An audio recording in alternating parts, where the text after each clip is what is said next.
Hello, this is Jon Speelman with my video version of column 183, which I've called Patterns of Interference. And there was an amazing move, you've probably seen it by now, it's been in Chess Space, it's been in lots of places. I've had it in the Observer as well, actually, today, it's now Sunday. Which Ivanchuk played against Jordan van Foreest in the World Team Championship. Very sadly, he lost. I was talking to somebody yesterday. I was at the British Open Blitz Championship in Leamington Spa, which is somewhere in the Midlands. And actually, I won it. I was surprised. I thought I'd be in the top 4 or something. And one of the people I was talking to said she's a friend of Jordan. And I asked her, did he fall off his chair? Because I thought he might have done, almost fallen off his chair. But I think he didn't quite do that. It's such an amazing move. So I've started with that. It's sort of a Novotny. It's this diagram over here. Oh, by the way, I hope the video isn't too terrible, because I've fiddled with the video today in XSplit, and it seems to be slightly odd to me, but there we are. So I called it a super Novotny. Dan King used it in his show a week ago or so, 10 days. And I've got that, and I've got some other examples of Novotnys, basically. I went through my database. I started, and I went through a couple of hundred, and I only found one, really. Then I engaged my memory, which was a good plan, and I found a couple more, which are sort of close to Novotnys. So Novotny is defined in Wikipedia, actually. It's a very good definition. And the definition is: a piece is sacrificed in a square where it could be taken by 2 different opposing pieces. Whichever makes the capture, it interferes with the other. So it's not a deflection, which is a different thing, when you move a piece away from a square so that it doesn't fulfill its function. But it's actually the piece that does the capturing still fulfills its function, but unfortunately it's blocked another piece. And okay, I'm going to give some examples. So we'll start with the Ivanchuk game, and then we'll carry on from there. So this is a game. Oh God, is it not going to? It's going to give me the notation. Good heavens, right? So they played some moves. I haven't bothered to look at the game. Ivanchuk played bishop a3, which is just a normal deflection. He's trying to get through to c8 to pin the queen, and Jordan van Foreest played queen d8, which seems plausible, and Ivanchuk, who, as I've said many times, I think is the strongest player I've ever played. He's better than anybody whose name starts with K. He just had terrible nerves, unfortunately. If he'd had anything like decent nerves for a chess player, he would have been world champion. I mean, the guy's a complete genius, in my opinion. He almost always beat me. So against me, he didn't have nerves, because what reason would you have nerves against a guy you can always splatter? And he played the move knight d7, which is en prise. Well, it isn't really, because it's defended by the bishop, to 5 different 1, 2, 3, 4, 5 pieces, 2 knights, 2 rooks, and a queen. And whatever takes it, something bad happens. Obviously, queen takes isn't of interest. Okay, let's have a look. Rook c takes d7. Bishop takes bishop, rook takes bishop, rook c8. And that wins material, and obviously, I mean, he could have tried that, maybe. This knight takes, rook takes. Now bishop takes, there's rook c8, and bishop takes, there's bishop takes. And f takes d7, bishop takes d6 is horrific. You have to take, and this position is disgusting for black. And the other one, bishop a3, rook c7, bishop takes rook is the best you can do. Yeah, if you take on d7, that doesn't help. Knight takes check, king to there, queen takes, rook takes, queen takes, knight e8 check. So absolutely beautiful, a beautiful, beautiful move, which I absolutely adore. I mean, I think it's fantastic. Unfortunately, I mean, well done, Van Foreest. He got up off his metaphorical position on the floor, and he fought back. He took this way eventually. And he's got sort of a position. It's not really a position, but it's not completely and utterly lost. And he managed to fight back and win, actually, which was a bit sad. I mean, I was sorry that Ivanchuk had lost this game. That's not a terribly good move. After knight c2, it's getting a little bit messy. Here he should have gone... he'd missed knight e4, I think, probably. He should have gone king e2 now. Because if rook f6, you can play queen f3, and the ending should be winning because of the huge passed pawn. But, I mean, it's already a fight. And what happened was that... Well, he played some more... He should have... That's fine. He should have played b5 to stop the rook getting to the c file. But he went a4, rook to there, bishop to there, check here, here. Actually, rook d1 is a better move.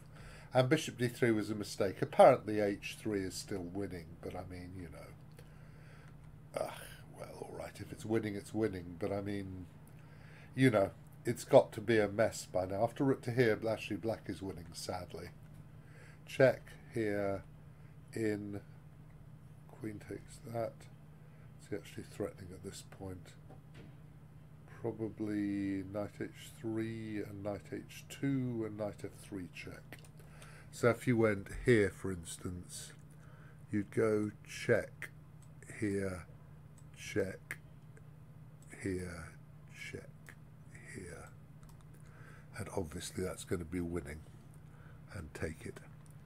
So that happened, and he won very quickly afterwards. Check here, rook d1, check, it's slam. Makes white lose attempt capture on this square, and then you can go check and take the bishop. And he gave up because he's dead, unfortunately. Completely and utterly dead at this point. So, a brilliant idea by Ivanchuk, but unfortunately flawed, well, in the sense that he lost the game, which is really sad. I think if he'd drawn the game, it would have been okay. It's just, you know, you think this genius plays one of the best moves ever played. I don't know if you've seen Tim Krabbe's webpage, anybody.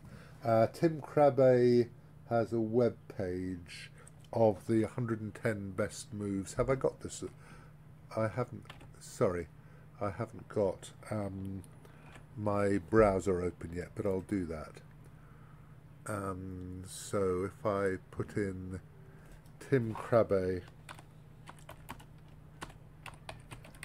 amazing moves. There are 110 of them. The most famous, 110 most fantastic moves. And here is the address you can see here. And they are amazing, some of them. I mean, even Queen H7 check there by Klaus Bischoff is very amazing. Okay, so I'd recommend that to you if you've never seen that. Let's go back to the file. So then I started looking for these Novotnys, these interferences, and the first one I found is a Novotny come interference. So it's in this position, and the move, well, you sort of, it shouldn't be too hard given you know what they are, and you can see the notation as well. It's queen g6 check. If pawn takes, knight takes mate. If knight takes, knight takes, knight takes mate. And if rook takes, that's a deflection. Now the rook's been deflected and there's knight e7 mate. Very nice. That was early on in my database, but I didn't find any more in the first 200. This game I remember, this is Daniel Fernandez, who's an incredibly tricky guy against Craig Pritchett in the British Championship. And I've got to put it into replay training. So bishop a2 was played. What should white play in this position to kill his opponent in the most egregious terms? I mean, having already seen this, you probably should be able to do it, really. He played the amazing move bishop c4. So now if rook takes bishop is what happened, rook takes pawn, the bishop is trapped and you just win. And if bishop takes bishop, pawn equals queen, and if bishop takes rook, pawn equals queen, white is mating black, of course. So, very, very pretty. We'll put the notation. Very tricky guy, Dan Fernandez. Rook takes, resigns. Then I had... This is very, very famous. this, but it's probably apocryphal. I think I gave it here recently, didn't I? Oh, shit, I'm sorry. Please, I apologise for the swearing as well. I've put in the first move. So, yeah, that is annoying, isn't it? But the first move is queen takes check, bishop takes, and then the beautiful Novotny rook d2. And the point is, the rook is defending c2, the queen is defending b4. If rook takes rook, pawn takes... rook takes d2, pawn takes bishop mate. And if queen takes d2, now the rook is blocked, so knight c2 check, queen takes, pawn takes, checkmate. Absolutely beautiful. I would say that probably it never happened, and that what occurred is that they played a game, these two guys. They were two quite good Finnish players. They had a post-mortem, and they started fiddling around a bit, and probably the White King had gone to a3 and something had happened. And then suddenly, in the middle of this, they saw this idea. One of them saw this idea, and they thought, right, we need to make a game out of this, or at least make a finish out of this. And they did, and it's absolutely beautiful. The next one, this is Emanuel Berg. Let's go back. And, oh God, it's really annoying, the replay training, I'm sorry. So this is knight f6, which is a proper Novotny. If bishop takes, queen f8 mate. If rook takes, queen g7 mate. I wish this bloody replay training was working, I'm sorry. And we've got Navarra here, so I won't even put on the replay training, just don't look. So this is white to play, what's the best way to win? And he played the pretty move rook c6, which is very nice. If rook takes, there's queen d5 check. If bishop takes, there's queen e6 check. And if, what else is there? Queen takes, pawn equals queen check. So that was the best move to win. Obviously, you're winning in this position. You'll exchange up. You're killing him in all possible ways. But it's a pretty finish. The other things I've got a basic Novotny, which is this. So this is white to play. And again, it's... Why is it playing the bloody moves when I load it? It goes bishop b4. And this is... Basically, the rook is covering... this line, the bishop is covering this line to stop pawn equals queen, and the intersection is there. And you play bishop e4, and one of the pieces has to capture. Obviously, if rook e3 check, you don't play king f4, because then you lose, but you play king anywhere else. King to f2 or somewhere. And you win. Very basic Novotny. Then I've got, oh yeah, we'll control R that. A famous study by Palbenko, it starts here. Sorry, Palbenko's study. This is, well, this is much more complicated. I have given this here very recently. I can't remember when. I've got a database of all my past Agony columns, but they're not in order actually. They get splotted in, and then I try to kill doubles. Now you don't go rook e6 here because of bishop takes, pawn equals queen, bishop h3 check, and or bishop takes king f2, or does bishop takes king f2 win in that position? Maybe it does. Maybe you have to go rook takes, pawn equals queen, is that right? Rook e6, rook takes, so not bishop takes king f2, yeah, rook takes, pawn equals queen, check first, causes an accident, check, and takes, and it's a draw. So you don't do that, you first have to go check to misplace the king. If the king now goes to the b file, then rook c3 wins, because rook takes bishop will then be check. So he has to go to a6, then you play king f2, and now you go check again and rook e6.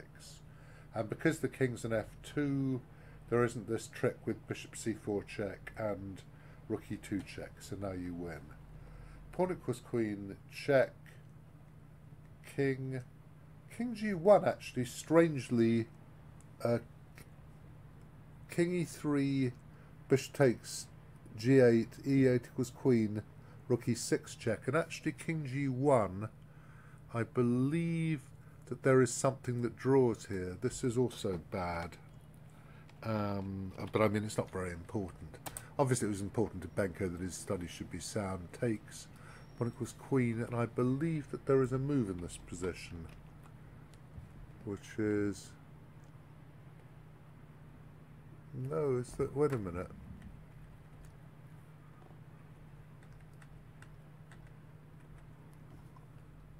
Have I got this wrong? No, king G1 is the only move, sorry. Excuse me, king G1 is the only move to win.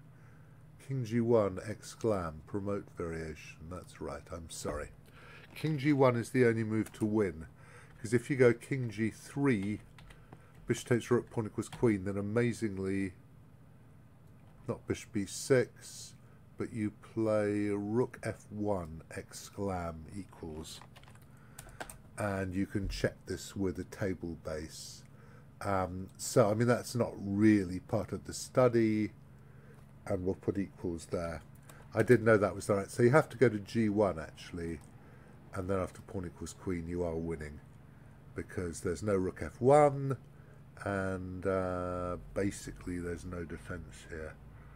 There is queen E5 check, and if bishop D5, there's queen D8 check, hitting everybody. So you win.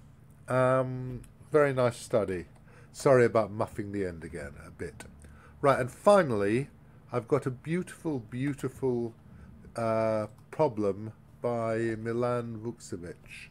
Again, you can see the solution, but don't look at the solution, please. This involves a beautiful Novotny and some interferences. So the first move is the glorious queen D6, which threatens either knight E5 mate or knight takes D2 mate. Have I said knight? Yeah. And black has got, so there are two thematic defences, bishop takes, knight takes, and rook takes, knight E5, and then there are some other defences as well. Bishop D5, which pins the knight, but then allows queen takes A3 mate, because you block the rook. E5, which pins the knight, but allows queen F6 mate. And rook takes A7, takes away the guard from E3, but allows queen D3 mate. And bishop takes A7, which takes away the guard from E3, but allows queen F4 mate. So an absolutely beautiful problem with some Novotnys and also some other themes.